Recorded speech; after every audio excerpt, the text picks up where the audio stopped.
Hello दोस्तों, आज की वीडियो में जो हम अंडर जुडिशियल इंटरप्रिटेशन को खत्म करने वाले हैं, ये जो हमारा थर्ड पार्ट है।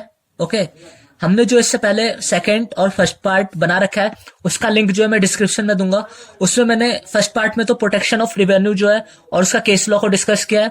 सेकंड वीडियो में मैंने दो टॉपिक को डिस्कस किया, एनिमी कैरेक्टर और प्रिवेंशन ऑफ फ्रॉड। ओके, और थर्ड पार्ट में मैं डिस्कस करने वाला हूँ दो पार्ट। उसके बाद ये जो टॉपिक है अंडर जुडिशियल इंटरप्रिटेशन है खत्म हो जाएगा। उसके बाद फर्स्ट चैप्टर में और दो टॉपिक बचेगा, इलीगल एसोसिएशन और टाइप्स ऑफ कंपनी। उसके बाद फर्स्ट चैप्टर फिनिश है। ओके, तो जल्दी से फर्स्ट चैप्टर फिनिश करते हैं।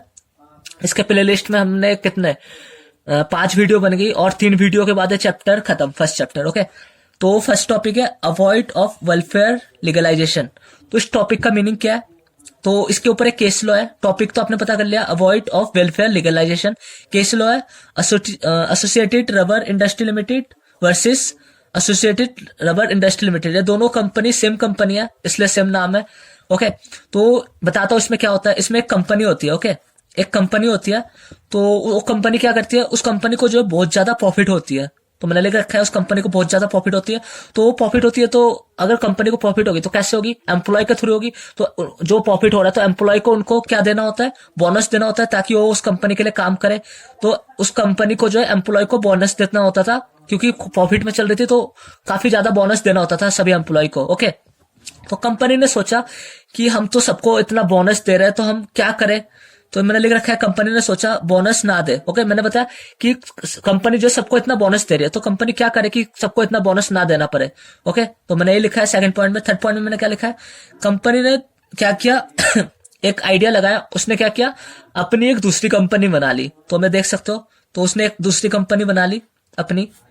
तो दोनों सेम कंपनी है, जैसे मैंने ऊपर केस लॉ में भी लिखा है, नाम सेम है। ओके, दोनों सेम कंपनी है। अब दोनों सेम कंपनी, अब कंपनी जो है यहाँ पे इन्वेस्ट करने लगी। कंपनी जो है, ये वाली कंपनी जिसको बहुत ज्यादा प्रॉफिट हो रहा था, वो दूसरी कंपनी में इन्वेस्ट करने लगी। तो जो प्रॉफिट है ये क्या हो गया? अब कम हो गया। अब प्रॉफिट कम हुआ। जब प्रॉफिट कम होगा तो क्या करेगी कंपनी? जो बोनस देना पड़ रहा था एम्प्लॉय को बहुत ज्यादा, तो कंपनी ने बोनस देना बंद कर दिया, क्योंकि वो दिखाने लगे कि हमें तो लॉस हो रहा है और हम तुम्हें बोनस नहीं देंगे। तो एम्प्लॉय ने क्या किया? केस कर दिया कंपनी के खिलाफ। तो फोर्थ पॉइंट में मैंने क्या लिखा है? कंपनी जो है वहां इन्वेस्ट करने लगी, जो मैंने बताया। तो कंपनी को बोनस नहीं देना पड़ रहा था, तो इन्वेस्ट किया, तो कंपनी को क्या होने लगा? ज्यादा प्रॉफिट नहीं हो रहा था, तो बोनस भी देना बंद कर दिया उसने।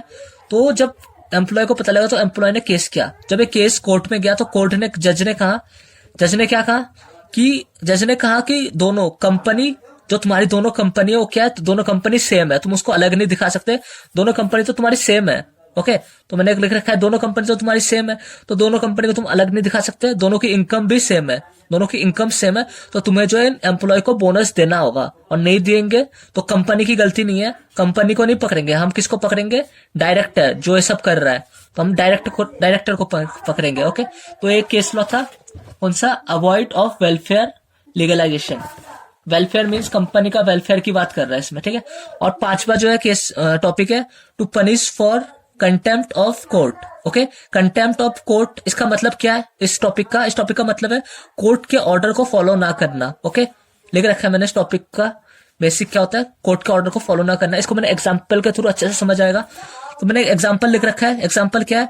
कोर्ट ने, एक कंपनी है, क्रैकर बनाती है वो कंपनी, उसको कोर्ट ने ऑर्डर दिया कि तुम क्रैकर मत बनाओ, और तुम बना भी रहे हो क्रैकर, तो ऐसे क्रैकर बनाओ जिससे पॉल्यूशन ना हो। तो कोर्ट ने बोला ज्यादा पॉल्यूशन वाले क्रैकर्स ना बनाओ। तो कंपनी ने सोचा, कंपनी ने जो है बात नहीं मानी, तो डायरेक्टर ने सुना कोर्ट की बात नहीं मानी, तो डायरेक्टर ने जो है कोर्ट की बात नहीं मानी। ओके, डायरेक्टर ने बोला हम तो बनाएंगे, वो बनाने लग गए।